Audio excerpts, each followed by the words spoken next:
Welcome to Straddle Income. We're here to help you make money every day. Today is December 22nd, Tuesday. Today, let's talk about the market and some of the trades that I made today. And also today, we're going to talk about this company that everyone's been talking about from last week, which is C3.ai. The ticker symbol is AI. So without further ado, let's look at the overall market. You're looking at it again, from our tradition is looking at the QQQ, the ETF for the NASDAQ. And this is the daily chart. It's zooming a little bit to the performance today.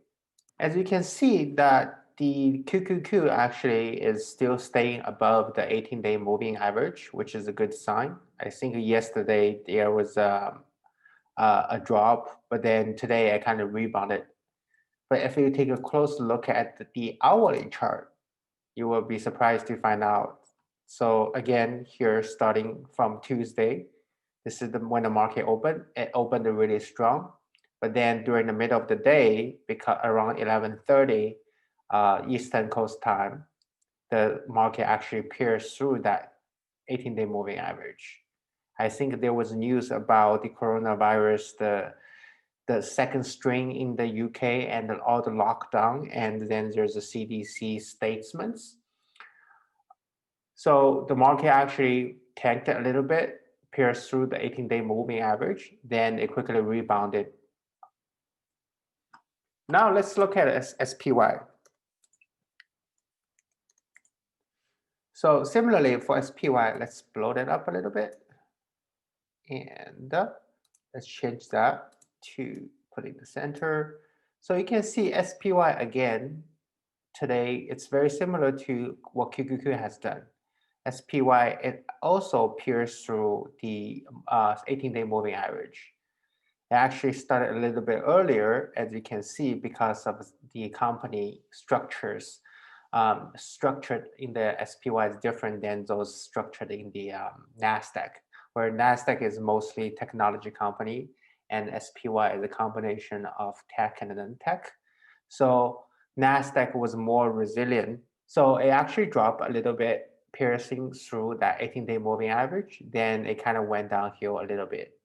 But really, it rebounded and stayed above, very close to the 18-day moving average. So let's zoom out. So zooming out, you can see it's just closing right around the 18-day moving average. I think it's closing at the price of 367.24. So it is right there at the 18-day moving average. So tomorrow, it will be interesting to see how the market responds. The fact that the stimulus bill has passed, but then Trump actually declined to sign, it's going to be interesting tomorrow. So we'll see tomorrow how the market really responds. Now let's talk about the trade that I made today. I did not do too many trades today. I think a lot of the stocks have been way extended in the last couple of days with the Santa Claus rally.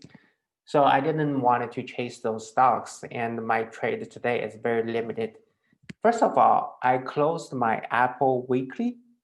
So last week I opened the Apple call, and the Apple call price was around $60. So today, because of the surge of Apple this morning, there was a rumor that Apple, well, actually, excuse me, it's not a rumor. Apple has been confirming that they're going to get into the EV business, and Apple stock has increased by 3% today. So with that momentum, I closed the 135 call that expiring on 24th. And then also I opened a new trade. Lulu actually was a little bit weaker this morning. So I set up a bull put spread on the Lulu. Basically, the trade that I made is closed on February 18th, 2009. So I basically sold 340 and with protection of 330. For the total premium collected about $300. So that's pretty much the trade that I did today. Again, it's being very extended. I don't want to chase it. So I'll take a look how the market reacts tomorrow and decide what to do. With that being said, now let's talk a little bit about the company that everyone wanted to know more. It's C3.ai. First, let's start by looking at the ticker symbol. So AI is definitely being an interesting company that everyone's today actually moved 10%. For some of you don't know, AI really IPOed last week, and then as you can see, it had a little bit drop, but then the last couple of days it has been gone up in a quite a nice rally. Now coming back to the company itself, let's talk about what the company really. The company is actually formed in 2009, about 10, 11 years ago. And the founder, Thomas Siebel, is one of the very successful entrepreneur. He started Siebel Technology and then later on sold that company to Oracle. So this is his second company. And you can tell this is, he has those kind of serial entrepreneur characteristic. Basically, what the company does is they unify the data in their client enterprise mostly, and they deploy AI models. The key things is that they can deploy those AI models in scale. You don't have to build a custom models in-house. You can pretty much just tap into the AI C3.ai company infrastructure, and then boom, you will have the model ready for your own applications. I'll talk about this more in the next slide, but that's where the unique value proposition is for the company. The industries they're serving mostly is on the utility, healthcare, oil, gas, banking, and transportation. As you can see, this is a very unique mix of the clients because those industries usually are lacking in terms of advanced technology deployment. And that's why they can benefit from AI, which the company can really deploy AI models really quickly in those companies. I mentioned before, they're serving enterprise companies. See, here are some quick stats that they are showing on their website. Let me actually pull it up. Here's some quick stats they're providing in their IPO document. You can take a quick look. 1.1 billion prediction per day from their models, 4.8 million machine learning models in production use, and 622 million sensors generate data for the C3 AI suite. The C3 AI suite is their main product, and by deploying those products, they're also deploying sensors to collect data. 770 unique enterprise and source data integrations, 50 million business and consumer touched every day. Some high-level quick stats about the company. Now let's talk about the product. The product they're selling is really in 3 different categories. They are pretty much providing the function of data cleansing and integrations. And they implement AI models and provide insights. They're selling 2 different sets of products. The AI suite, which is common backend. It's standard practice, a standard protocol for AI products. Then they're selling on top of that the advanced AI apps that are specific for different industries. So imagine you're an oil gas company.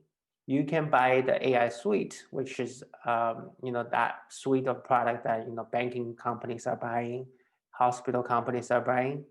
But then in addition, you wanted to have your own custom applications and insights. Definitely you don't want to use the insights provided by AI solutions targeted for healthcare companies. So you purchase advanced AI apps on top of it. Here is a high level how those products really work. So you have the C3 AI applications right here that interfacing with the customer applications on the right. And on the bottom, under the hood, basically these are everything this AI is offering. I don't want to get into too much details. These are PhD level of content, and I don't think I can provide an accurate representation of what each of those things do. So I'll just say high level. This is the backend under the hood. And then By utilizing the common backend, they can provide the advanced AI apps that again link to the customers, in this case, the client's own applications. So going back to the case where I mentioned earlier about the oil company, they have their own monitoring system. They probably have their own sensors looking at the depths of their drills.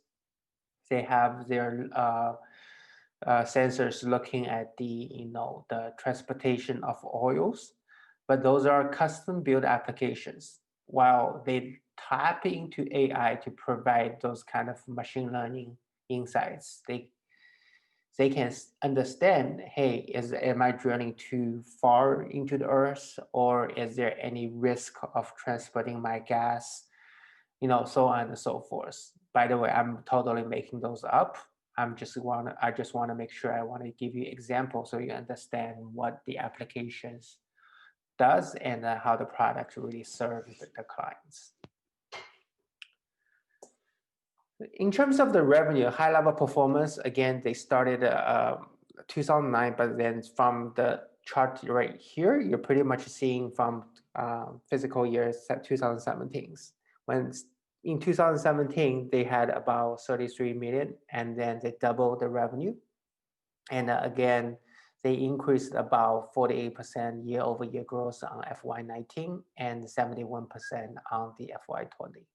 So you can see they're definitely in a high growth trajectories for the company. Average subscription to the products is 3 years duration. As customer purchasing AI products, they have to sign contract, of course, and those contracts are usually 3 years in terms of length. So the subscription renewal is a very good metrics for this kind of business. Monthly, they also getting revenues by collecting monthly runtime fees, the processing, the computations, advanced custom applications, and they provide professional services fees. They collect professional services fees to help train people at those companies to use AI models. So high level stacks, again, 71% year-over-year revenue growth, 86% subscription revenue, mostly coming from the first bucket right here. And the FY 2020 net loss is about 69.4 million. This is what pretty much you have seen for a lot of the companies that are recently IPOed, and even some old companies such as Twitter and Uber's. They're not profitable, but the growth is astonishing. The clients they're serving, here's a quick high level of the clients they're serving, mostly a combination of oil, healthcare, and government, and technology government, defense mechanism. So a combination of a different clients. And from the average total contract value they have shared in their document, from 2016, average contract value is about 1.2 million, then quickly grow into 11.7 million. And we're talking about most recently, 2020, 12.1 million. So far, they have about 20 different projects for 15 different customers. Their unique value proposition is to, again, mention that earlier, that they can deploy AI models very, very fast in a very scalable way. The AI models is actually, they claimed in their document, they can deploy an AI model as fast as 4 weeks. This is really amazing compared to how some of the people or companies are building AI model in their own companies. It takes years to build those models. Now, let's look at their financial documents. I don't want to go into too much details here because this is a lot of numbers. Basically, the numbers you should be paying attention to are the top line revenues, 91 million in 2019, excuse me. And then in 2020, they grow to 156 million. So quite a significant growth. However, their net income or loss also doubled, so from 33 million to 69 million. One of the key contributors is coming from their sales and marketing, and you can see it actually tripled the expense related to sales and marketing. This is expected for business like this, where they have to send a lot of sales rep to different clients to teach them how to use the AI product, to teach them why they should purchase AI products.